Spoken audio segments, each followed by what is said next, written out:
Hello YouTube, it is I, Banded Wendy, on 8811. Hello, hello, hello. How are you? This is my week 124 post-op lap band, week 56 maintenance. Starting weight, 244.6 pounds. My goal weight, 145.6, which I met July of 2010, i.e. 56 weeks maintenance.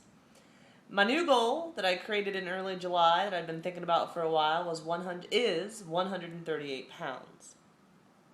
Last week I was 145. This week I'm 145. Now, a couple of things happened last week that were pretty exciting for me. I got down to 141 pounds by Friday morning. So I felt like 138 pounds was within my reach. And I was telling Hua on our run this past weekend, I got what I wanted. I got to see what getting to 138 is going to be like, which is what my vision had been. That the scale will bounce, as we all know. It bounces. But if it can bounce between 141 and 144 or 138 and 142, high in the sky apple pie smiling on my face. Because I'm not seeing 145.6. And I'm doing the work, and it feels good. And that is the whole reason, not because of how I feel or how I look, or how my clothes fit, about getting down below 145.6. It's to be able to live life the way I like to live it, and not care what the scale says. Scale addiction problem, maybe. It's not going away. Don't try to tell me I should. It's how I roll. Alright? So that was a really great thing for me to experience over the week. And know that it's possible. And if you haven't figured it out yet, I'm here to tell you. When you see that lowest low, even when you bounce back up, you're going back to that lowest low. It will happen for you. Just give it time. That new lowest low is the carrot dangling, showing you that it's possible that you can get there. So I had that this week. And waking up today at 145, I'll take it. It's below my goal weight. A couple of things about that. 141 on Friday. Had a headache on Friday. Felt really lethargic, kind of tired. Pushed through it all. Saturday, an odd kind of day. Band was tight. Felt better, more energy. Ate kind of randomly. Had some cocktails. Nothing outrageous. Woke up Sunday morning 3-point-some odd pounds higher than I was the day before. An hour later, went to the bathroom. Guess what? Dysfunctional period again. Which I'm going to talk about because some of you have asked questions. So, and I've talked about this since I was about 10 pounds from my goal weight of 145.6. My period started playing a serious game with me on that scale.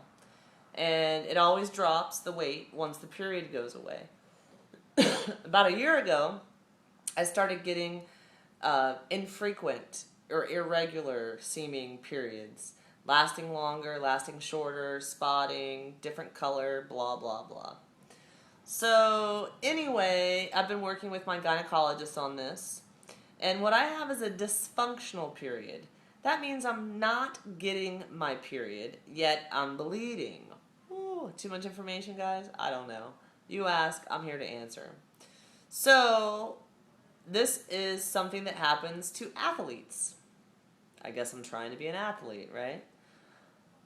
2 ways you can solve it. One, if you're not trying to get pregnant, which I'm not, you can take birth control. I hate birth control. Took it many times in my life. They can keep it. I'm not touching it, right? So that's not an answer for me. The second thing is, if you are trying to get pregnant, they have something else you can take. I'm not trying to get pregnant, so that's a no-go for me also. So I deal with it. So in the last 4 weeks, I've had a dysfunctional period 3 times. 3 times. And what's happening is I'm bleeding, but the uterus is not shedding. So my uterus is getting thicker and thicker. And my gynecologist said a couple weeks ago that it's thicker than it was back in May.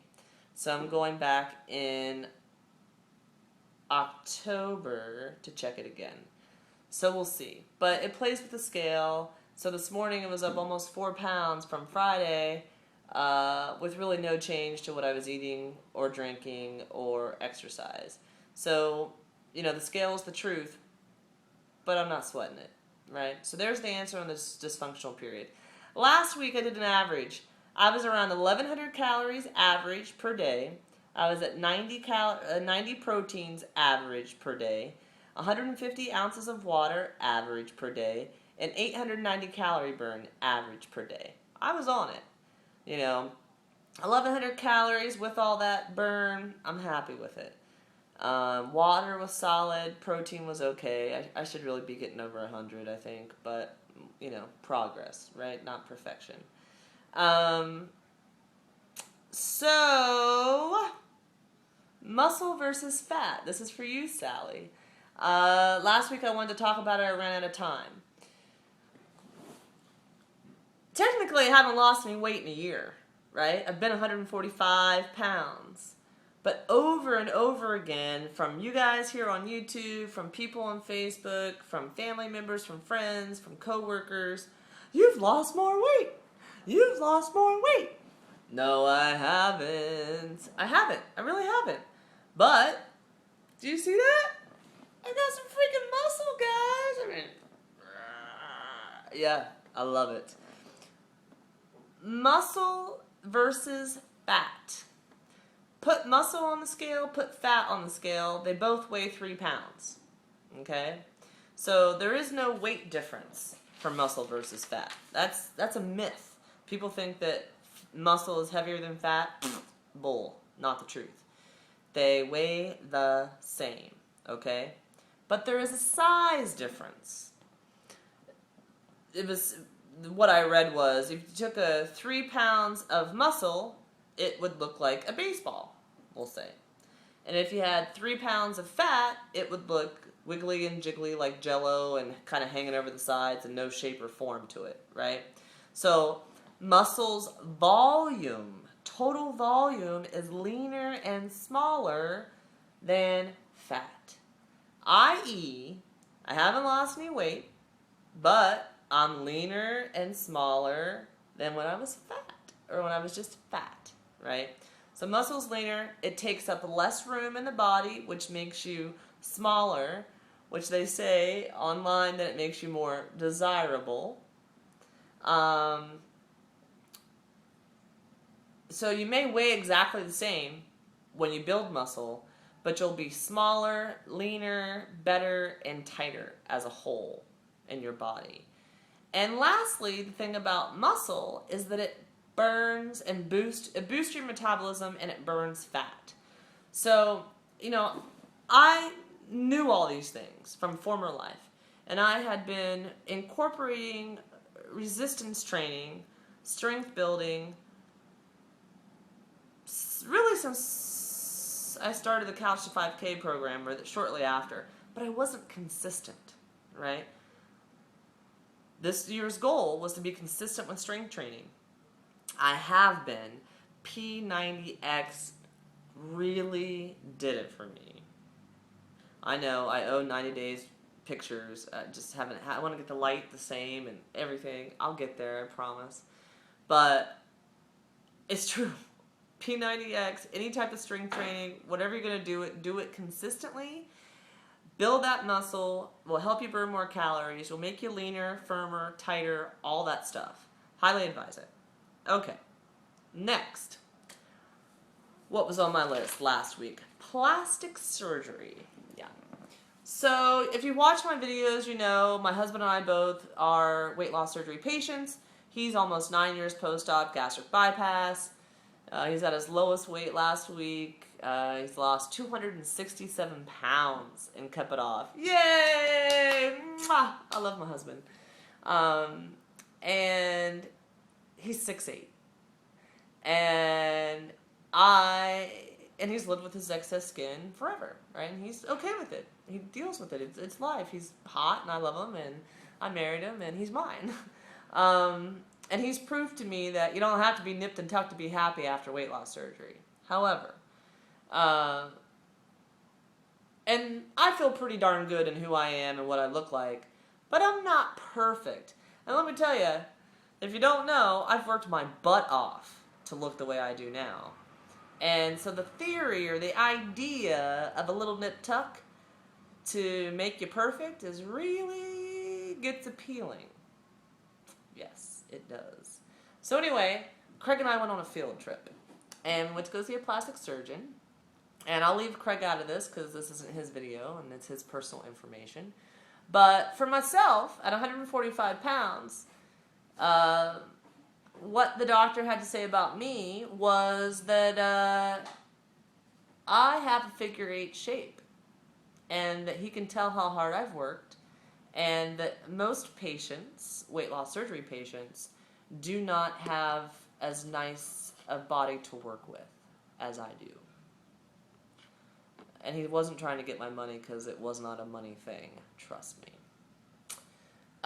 So, yeah, I have 7 to 9 pounds of excess skin / subcutaneous, if I'm saying that correctly, fat. Fat that is not going away, right? No matter what I do, he told me it's not going away. So, what they would recommend for me is, I used to be 44 triple D bra. My mom's dying of breast cancer. And I'm not stuffing my face because I'm not an emotional eater. So when y'all think you're having a bad day, imagine your mother dying of cancer. What are you going to do about that? I'm not eating it because of it. I'm just putting it out there. Anyway.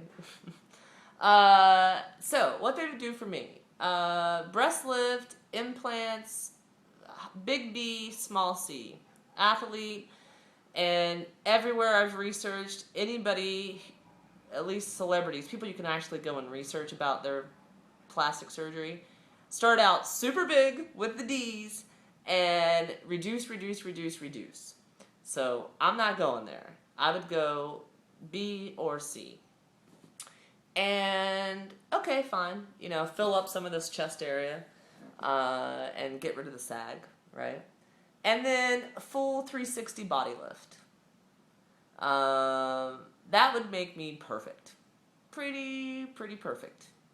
And so that's the thing. So why I'm talking about it is I'm not having plastic surgery, but it's encouraging and it's discouraging, right? Because technically I don't need to lose 7 pounds to get to 138 because I'm already there, right? Take off the skin and the fat that's never going away. Bam! I'm at 138 pounds. So, where does that take you mentally, right? You go there, you see a professional, you learn about how perfect you can be, and then you want it, right? You desire it. And it keeps you motivated to keep working because the work you've done has paid off, so keep it up. Might not eliminate the excess skin or the fat, but you'll stay as good as you are today. Discouraging to the fact that you can't afford it, insurance doesn't cover it, you do have flaws, you could be perfect, but it's not going to happen for you. So how does that make you feel? So part of me wants to say, go see a plastic surgeon, particularly when you're really close to your goal weight. Take a field trip, find out how much skin you got, how much excess fat, all that crap, and see what that does to your number on the scale. Hopefully it'll be an encouraging situation and not a disappointing one. So yeah, that's my, I support plastic surgery. I'm not against it. I'm still paying for my lap band. But it was a really fun field trip, and I would encourage others to do it just to gather information, if nothing else. So anyway, this week, it's week 4 of my triathlon training. I'm playing my best game. I'm having fun. I'm living my life. I'm just being the best me I can every day. And that's all we can ask for on this journey. Take it one day at a time, one choice at a time. believe in yourself, really work towards making yourself a priority, and don't give up. Don't give up. So thanks to all for the great comments last week. This is about to be just as long, so I'm going to stop. See you next week. Have a good one. Bye.